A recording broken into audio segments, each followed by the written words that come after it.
usually start when you're in Indigenous world and you start the day? What do you usually do? Yeah. Breakfast, right? Well, you first of all, you recognize where you're living. And what are we going to say here this morning to honor our Ktunaxa people, just by saying good morning? How do you say good morning in Ktunaxa? Do you know how? Kisikukit is right. And what does that mean? That means hello. Yes? Kisikutnam means good morning. So everybody, can you say Kisikutnam?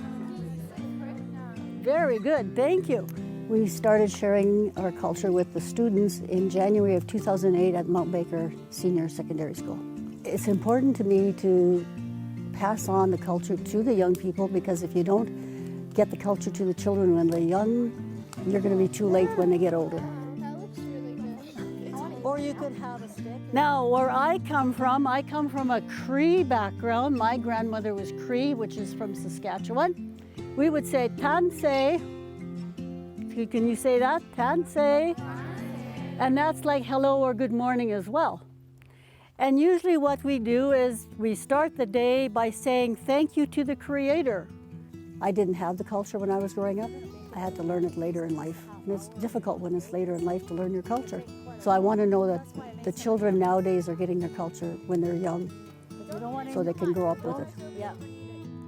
So what we're going to do this morning, has everybody tried Bannock before?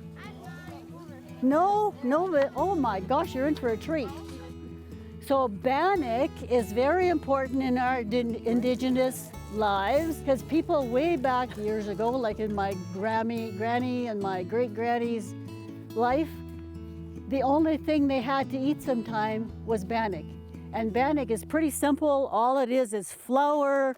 We put baking powder and salt in it, and you can cook it in many different ways.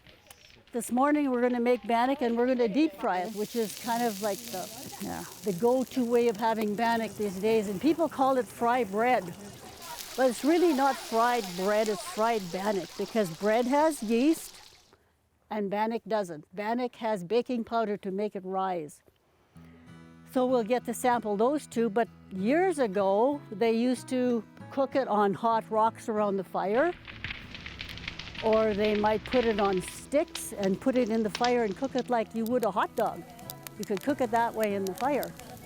But this morning you're going to try it that way, baked in the oven last night. We'll warm it up a little, because it's always better when it's warm.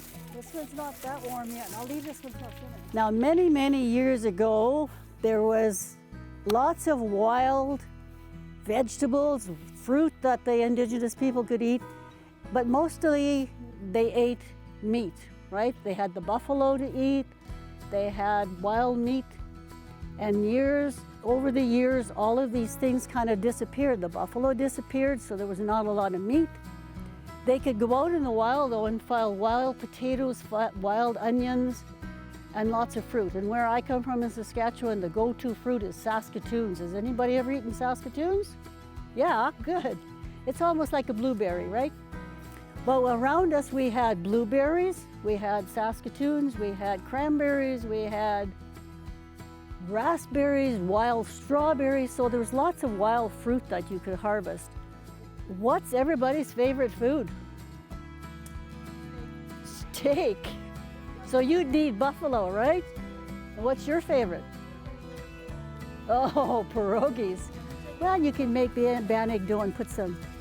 You know what, I was watching a program on TV, and there was a Mohawk tribe in Quebec, and they have a big Indigenous training center, and they were making Bannock, and they were taking a little meatball out of wild meat, I think it was bison, buffalo meat, and they put it in the middle of the Bannock, and they made the Bannock look like a pierogi with meat inside of it, and then they cooked it in hot oil.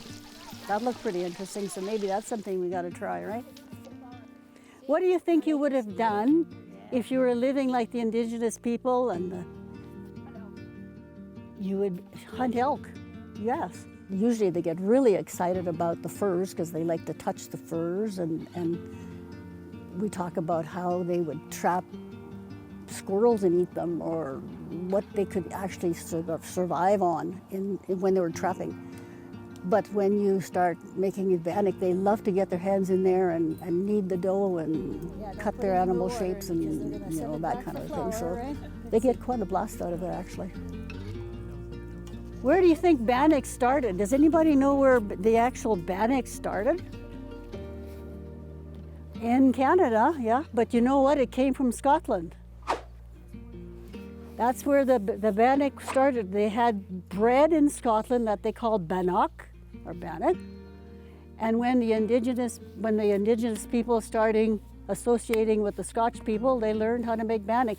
And actually the Métis people started making bannock before the First Nations people did. It was kind of a thing that the First Nations really never got into right away. The Métis people started, but when it became necessary to look for food because it was hard to find food, how to survive, they learned to make bannock in a hurry. Well, my emotion with bannock is positive because it's something I can teach the children. I can tell them the story of my grandmother and how she would call it baking powder biscuits instead of bannock.